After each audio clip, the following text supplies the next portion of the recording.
السلام عليكم ورحمة الله وبركاته. أهلا بكم في قناة العشاب الصغير محل الشيخ العطارين. النهاردة هنعمل خلطتين من العصائر الطبيعية اللي هو العناب أو الكركديه الساقع والتمر الهندي الطبيعي، وممكن نضيف الاتنين مع بعض بيدي طعم حلو. الكركديه من الحاجات الجميلة جدا بالنسبة لمرضى الضغط، وخصوصا الضغط العالي، لأن هي بتهدي الضغط. في معلومة برضو خاطئة اللي هي بتاعت إن الكركديه لما يبقى سخن يرفع الضغط، لما يبقى بارد بيوطي الضغط.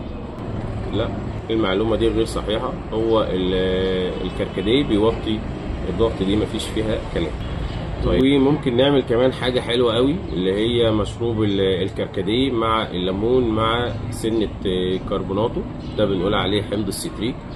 ده من الحاجات اللي هي القوية جدا بالنسبة للحصاوي والأملاح والرطش اللي هو بيبقى موجود على الكلى.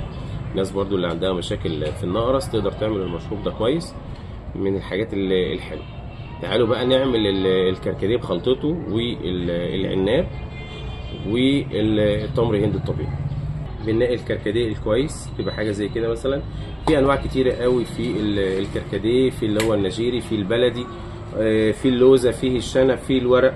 الافضلهم على الاطلاق اللي هو السوداني او الاسواني، تبقى حاجه لوزه كده كبيره بنقول عليها شنب، عشان الشنب بيبقى بالشكل ده من الحاجات القويه جدا ومن النظيفه.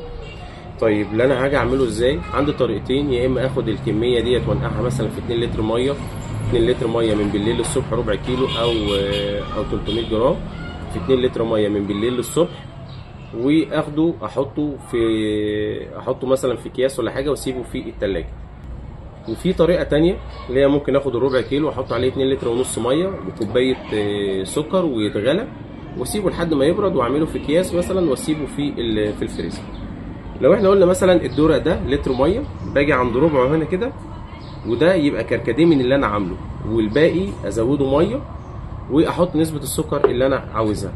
لو انا سبت الكركديه في الفريزر ده يقعد معاك لاخر رمضان. لو انا سبته من غير فريزر او في التلاجة يقعد معايا 5 ايام من غير ما اجمده. طيب، ده كده بالنسبه للنقطه دي. انا ممكن اخد الكركديه ده واضيفه على التمر الهندي. تعالوا الاول نعمل التمر الهندي وبعد كده نشوف هنضيف الاثنين مع بعض ازاي.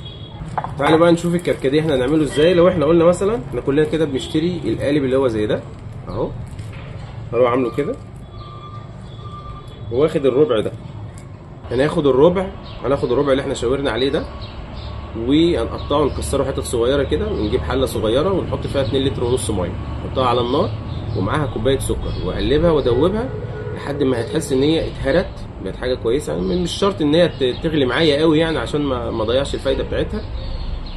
واسيبها لحد ما تبرد. عايز اديها ضربه في الخلاط امين، عاوز اعصرها على الجاف زي ما انت عاوز، عشان برضو ما ازودش نسبه المراره. واخد الحاجه دي احطها في اكياس صغيره، صورة صغيره كده، واحطها في الفريزر. بجيب معايا الدورق واحط فيه اللي هي القطعه اللي احنا عملناها ربع كيلو مثلا، او على حسب ما احنا قسمنا الميه، واحطها هنا كده، وازود الباقي ميه واضيف سكر تاني زي ما انا عاوز. عايز اضربه في الخلاط امين، عاوز يفك مع نفسه خلاص مفيش اي مشاكل. كده يبقى احنا عملنا العناب او الكركديه والتمر هندي اللي هو الطبيعي. ممكن تضيف انت الاثنين بقى على بعض ازاي؟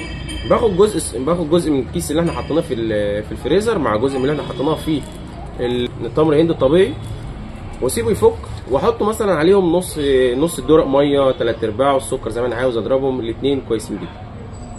التمر الهندي من الحاجات القويه جدا بالنسبه للهضم. الناس اللي عندها مشاكل وبتحس ان هي بعد الفطار الدنيا مكركبه ما عندها وزغوره وبطن وتطبيل وكلام زي كده، التمر الهندي من الحاجات الجميله جدا بالنسبه لسوء الهضم، لتطبيل الزغوره. مفيد جدا بالنسبه لمرضى السكر، كويس جدا للحديد، الناس اللي عندها مشاكل في الانيميا، المناعه، قرح المعده. من الحاجات الطبيعيه حلوه جدا بجد يعني.